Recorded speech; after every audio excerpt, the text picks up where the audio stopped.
What is the title of this selection, Mr. Martin? Up on Old Smoky. All right, better go.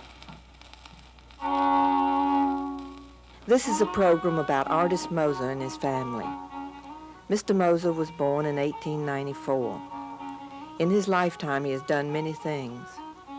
He collected and performed traditional music long before it became popular. He taught school and college. He is an artist, actor, philosopher, and he and Mabel are both great storytellers. They live along with their children in Buckeye Cove in the mountains of western North Carolina. Well, after we had bought the land, which was 1941. Yes, 1941, the problem then was to get a house on it. And we went up into this holler, and we found it full of rocks. They had come down off the mountain in the ages past, and it filled up the gorge up there with fine-looking rocks. I wore out half a dozen sleds hauling those rocks down.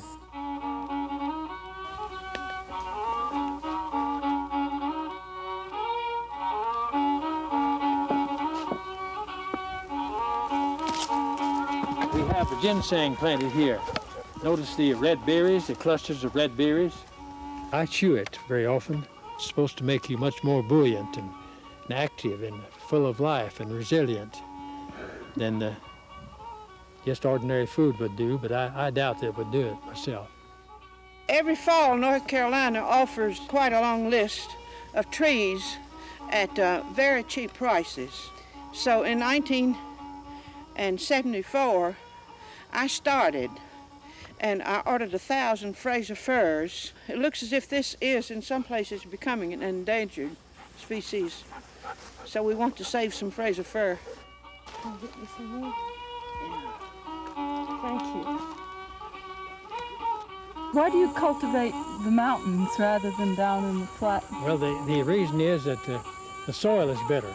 I'll tell you something a lot of people have forgotten or didn't know. My father told me when he was a young man that about this time in the afternoon, 4 o'clock and after, the pigeons came over and they would darken the sky, making their way, and they would go toward South Carolina and the mountains there. But mostly they stopped at these North Carolina mountains, the Great Smokies and the Shenandoah Mountains and the Black Mountains. But so they left the compost deep on those mountains, and you can go up there yet and you find flowers growing at a terrific rate because the soil is so rich. And the weeds, these weeds, you see how big they are? That shows that is good land. They look like big doves.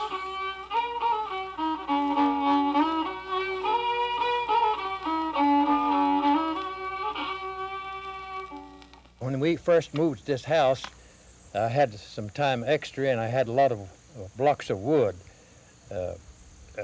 especially a Buckeye. And I had been out to the Cherokee Reservation and they said that the kind of wood to carve in this section was Buckeye. So I got a block of wood, decided I would carve Lincoln. I've always admired Lincoln. I never thought about him being a Republican at all.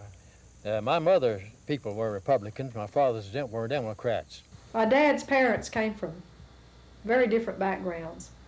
My grandfather came down from the Hickory settlement, which was a German settlement. You ought to have the mustache turned up just a little more. He said, I don't have it exactly like it ought to be. So he'd have me turn his mustache up a little till he said, it looks like the Kaiser's and I like it now.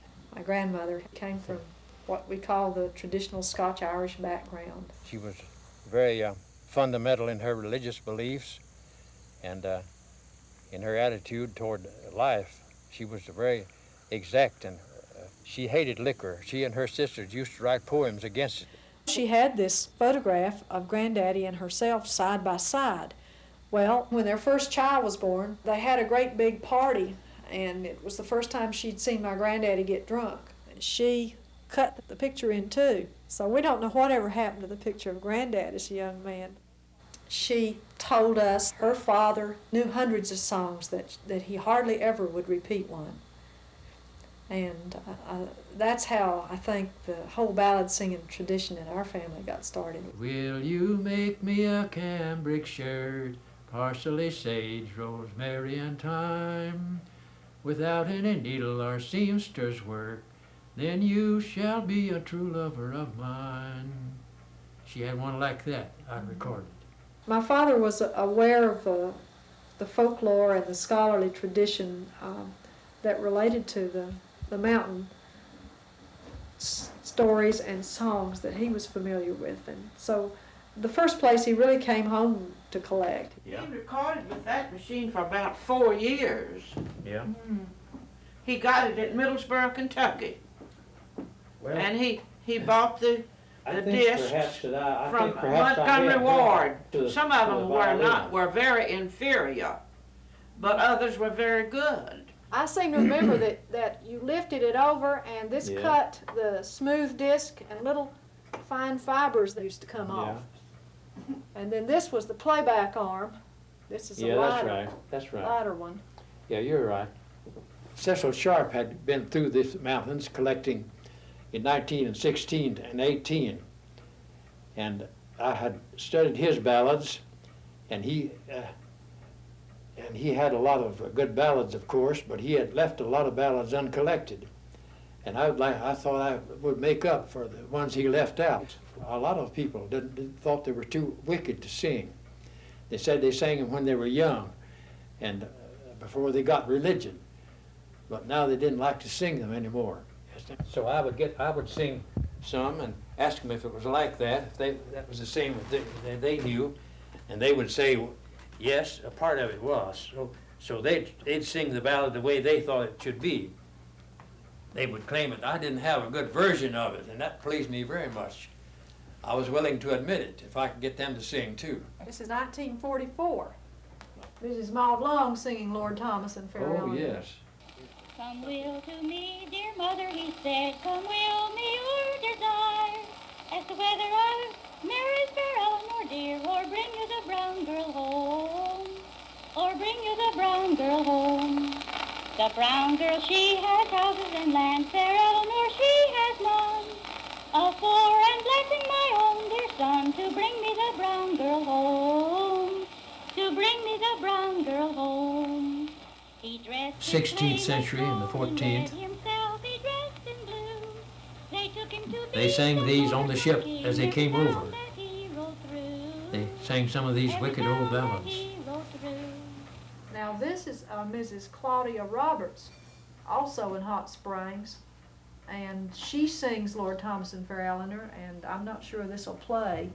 He took the brown girl by the hand, he led her through the hall, picked up his sword, cut off her head, and kicked it against the wall. My mother, she would tell me I wouldn't want to sing that old ballad. She would say I wouldn't want to sing it. What did she sing? She sang hymns, yes. Blessed assurance, Jesus is mine. You won. Did you ever hear that? Therefore prepare to meet thy God, before it is too late. She could sing the chape notes. She had learned them, of course, at church, and she could sing wonderfully. A man by the name of Felix Walker is supposed to have invented that system of notation, and he traveled through this region establishing singing schools and starting the people singing in their churches. All you need is notes put in the shape of buckwheat, they say. Buckwheat notes, all of them are different, and the 7 notes are all different in shapes, and each one goes by a certain sound. Well, at one time, practically all the mountain people could sing the shaped notes.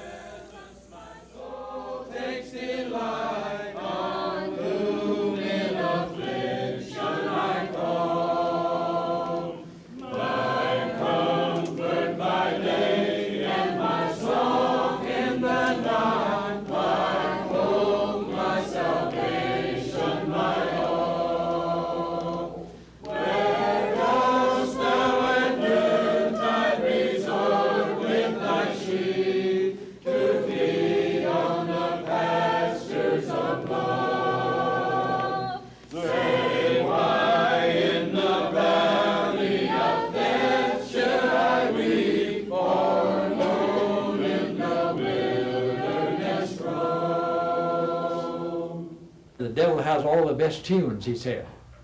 And he said, I'm going to take them and put religious words to them. That was John Wesley. And he did. He put religious words to a lot of them. And so we sing them with religious words, but actually, I know when I'm singing that the ballad was there, but I don't have the words for it. This may howl and the loud thunder roar, and gathering storms they arise. Yet calm is my feeling, at rest is my soul. The tears are all wiped from my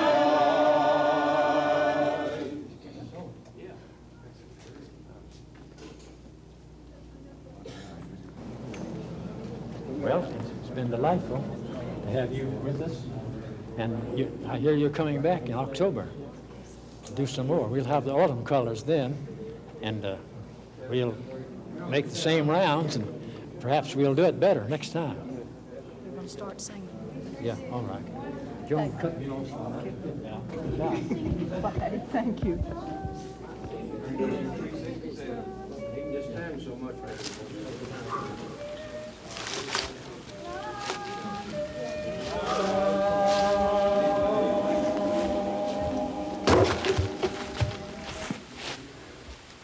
Well, it's no trouble for me to get enough wood for the fire.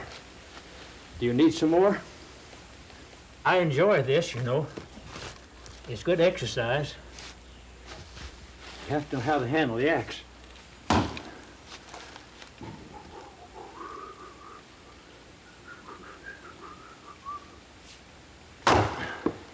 I was in the Cherokee outdoor drama in 1950.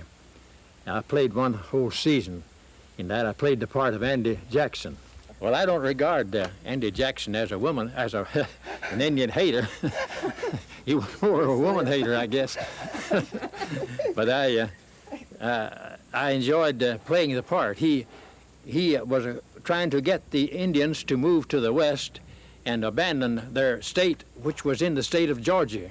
They should have taken out deeds to the land and paid taxes like other citizens and become citizens of Georgia. If they would have done that, they would not have had to move to the west. So I don't think it was such a mistake. It certainly got settled things in Georgia. That's really interesting. Well, maybe that's just human nature. I think he's torn sometimes between two worlds and two viewpoints. In college, going off to the state university was a real different experience as a mountain boy. All those people took great pride in being able to present both sides of whatever the argument was equally well. And I think in a way that shaped the way he thinks about things. Particularly with the Indians, he's never really resolved that contradiction. I think you can tell by all the Indian relics that he's collected all of his life and picked up different stone tools and tried to figure out how they were used and admired the craftsmanship and admired the people who made those tools, that he very much identifies with them in certain ways. Would swing this so that he could make it go quite a distance and appear as a rabbit running along. And the Indians there would try to throw their javelins to hit these rocks. We grew up hearing him talk so much about primitive man, and he would go up in the mountain and take his clothes off and yell and holler when he'd get home from school, from teaching in the afternoons, just to let all that steam out, you know.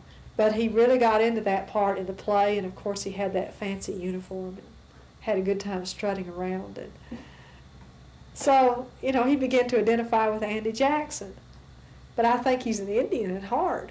What about the Vanderbilts? I know, that's another curious thing. We moved on the Vanderbilt estate in 1909. One day my father said, I have something to tell you all. I have been invited to come to the Vanderbilt estate and help set out trees. And he said, we're going to move to the Vanderbilt estate. And we're going to move next week. And of course we were all delighted and surprised. We were living then in a log cabin on the Buckeye Cove mountain. It was a most unusual experience, though, to be going through a gate like that, all this furniture piled high and the children sitting up at different places on this furniture. I was 12 years old, and the others were lesser of age, of course, and there were 9 children. We grew up wild, as a matter of fact. For 4 years, I never went to school at all. We had fine views wherever we lived on the Vanderbilt Estate. You can depend upon it. We had fine views. Every tree was well planted. We saw the mansion every day when we passed down the road going to Biltmore. I was just astonished, of course. But I came back with Dr. Schenck when he came back here in 1950s. And he said, "Oh, that's a wonderful building," he said, "but it gets smaller and smaller every time I see it." My word. Yes, smaller and smaller, he said. Said it doesn't look near as big as it did when I first came here. Dr. Schenck was so spry at the age of 80 that he could just go anywhere, you know. He was so eager to put his arm around these trees. Oh, you lovely trees. He'd put his arm around them. And he started the whole process of forestry and forest training. He did. Vanderbilt was rather dignified and slow speaking to us. "Hello, boys." And he'd drive up in a Cadillac with his chauffeur and park on the hill. And Mrs. Vanderbilt got out. She was going to get the names of all the families so she could get Christmas presents for them. And you've attended the Christmas parties? Oh, yes. They would have sleight-of-hand artists and professional musicians from New York. The program consisted of the most expensive orchestra you ever saw, playing classical music, sawing on those big violins and bass violins and trumpets of different kinds. I had my first ice cream. First I ever tasted was there, and believe me, it had a taste. Did you ever meet the daughter? Yeah, I did. I met her at the Greasy Pole. We had a a Greasy Pole. We had a fair, and the idea was whoever could climb that greasy pole won a special prize. I don't remember. What was the prize? I think it was $10 or something like that. She tried it, she did get up, just barely got off the ground. The house was started in 1890, and it took 5 years to build it. Yeah. Approximately 1,000 workers. The new Battery Park Hotel had just been built in Asheville in 1886, and George Vanderbilt and his mother came here for the good mountain air and the new Battery Park Hotel. Yes. And as he was riding out along the countryside, he saw these beautiful mountains, and he'd always said he wanted to build the finest house in America. Yes. And so he decided to put it right here. He said, "I wonder if I could own a mountain like that, one of those mountains. Especially, I'd like to own the Pisgah. They call it Pisgah. I'd like to own Pisgah." And the doctor told him, "Why, yes." He said, "You could get that for almost a song." That's well, very, he very did pay expensive. about $2.50 an acre, $2.50 an acre. It was that high at times, yeah. And he bought 125,000 acres. Yes. I also heard there was one man that would not sell. Did you hear that story? Yes, I heard it. It was a black man, and he lived in I don't know where it could have been. He lived, though, inside of the Vanderbilt mansion. You could get up in the windows and see his place. And Vanderbilt sent his emissary to him to offer him any amount of money for that 1 acre if he would take it. But he said, I'm very happy. He said, "I don't mind living inside of Mr. Vanderbilt's place." He said, I'm very happy. Mr. Vanderbilt and I get along all right. But Vanderbilt got ahead of him by planting these trees right around the cabin so that it wouldn't show at all. And actually, the whole concept of U.S. forestry began right here, didn't it? That's right. No college professor can ever have the influence that this scene will have on the people who visit this estate. Another aspect, too, based on what you're saying, is that, like we have inculcated in the architectural design, the Chateau of Chambord, Chenonceau, and Bois. Yeah. What is the title of the next selection, Mr. Martin? Sandy River. All right.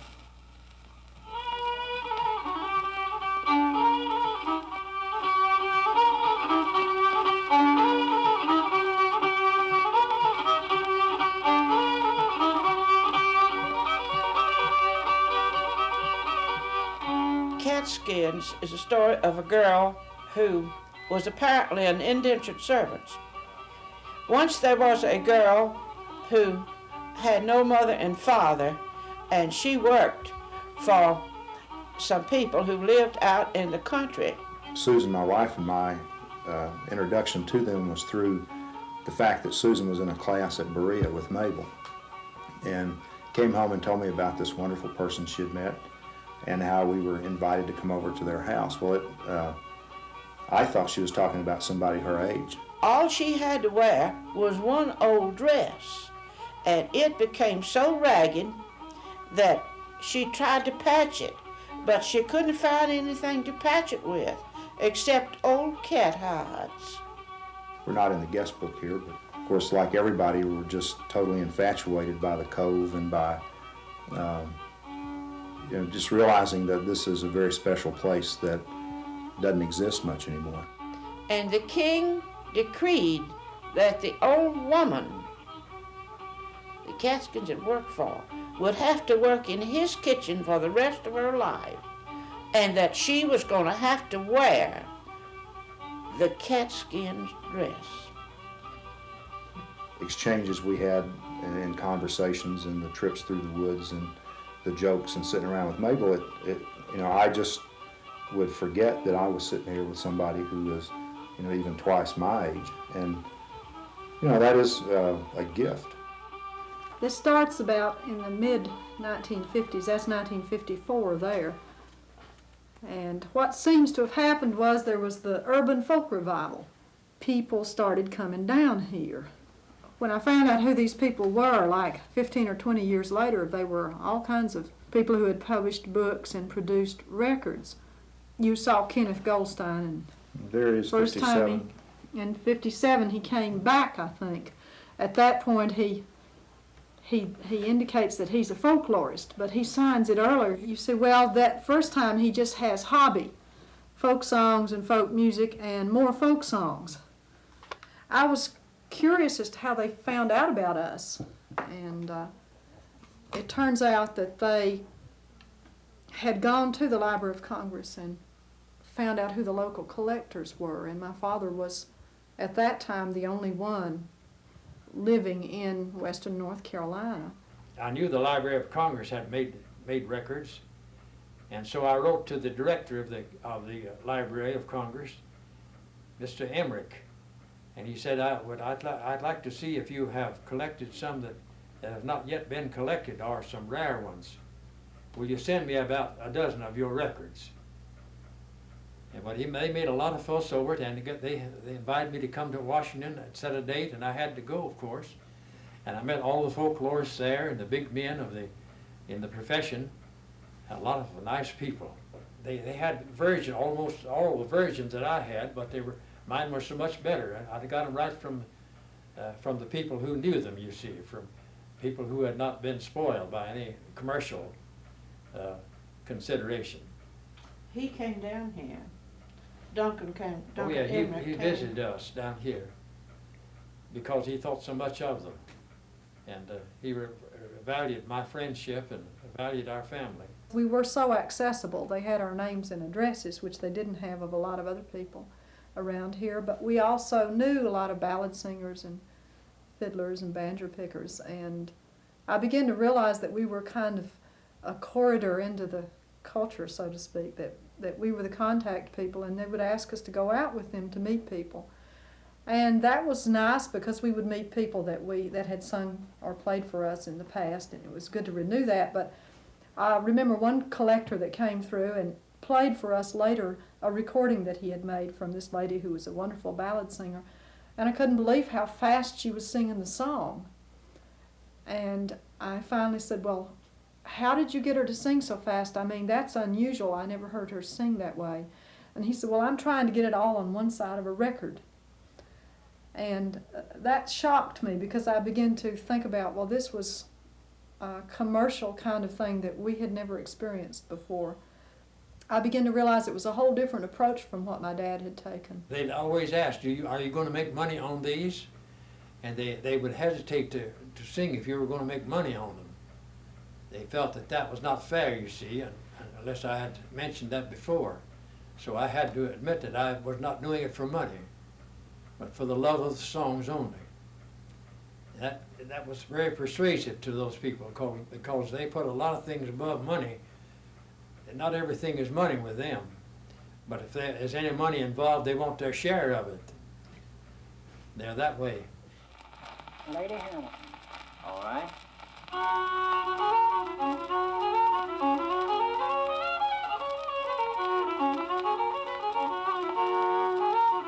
Why don't people know about Artus Moser, even in Asheville, or the people that have been involved with collecting Appalachian music or paintings or pottery or the various things that he's in? You know, why is his name not more recognizable around the region? Well, I think he's in sort of in two worlds, that for a long time he was viewed as a collector, when in fact he's a really good ballad singer and he's learned all his ballads traditionally. And I think that whole matter of publishing, which is how a number of people have been recognized as authorities on Appalachian music and folklore, that matter of publishing was something he never took too seriously. His idea of collecting was just, you know, to have books full of the scripts or the texts and to have these recordings to play. And so he never produced any commercial records. You can't get away from your environment. It colors your attitude and your disposition and your ideas. I can't get away from it. I wouldn't want to get away from the mountain environment. I like it. The first white man in Cumberland Gap, the first white man in Cumberland Gap. The first white man in Cumberland Gap was Dr. Walker, an English chap. Lie down, boys, and take a little nap. They're raising hell in the Cumberland Gap. Oh, lie down, boys, and take a little nap, and we'll all wake up in Cumberland Gap. Cumberland Gap with its cliffs and rocks, Cumberland Gap with its cliffs and rocks. Cumberland Gap with its cliffs and rocks, the home of the panther, the bear, and fox. Lie down, boys, and take a little nap. They're raising heck in the Cumberland Gap. Oh, lie down, boys, and take a little nap. We'll all wake up in Cumberland Gap. They burn the hay, the meal and meat. They burn the hay, the meal and meat. They burn the hay, the meal and meat, and left the rebels nothing to eat. Oh, lie down, boys, and take a little nap. They're raising hell in Cumberland Gap. Oh, lie down, boys, and take a little nap. They're raising hell in Cumberland Gap. Braxton Bragg with his rebel band, Braxton Bragg with his rebel band.